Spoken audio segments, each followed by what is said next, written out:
The next example that I'm going to go over is 24 equals 4x plus 6y. Again, we want to solve for y.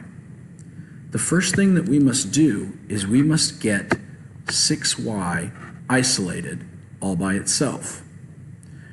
In order to do that, I must undo the addition by doing the opposite and subtracting 4x from both sides. That will leave me on the right side with 6y.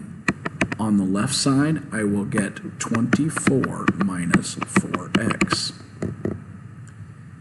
I am close to being done as I want to get y all by itself, so I need to get rid of the 6. Since this is a multiplication problem, I will undo the multiplication by dividing. I will divide all of this by 6. On the left side, I will get y. On the right side, I can write this as 24 divided by 6 minus 4x divided by 6. 24 divided by 6 is 4.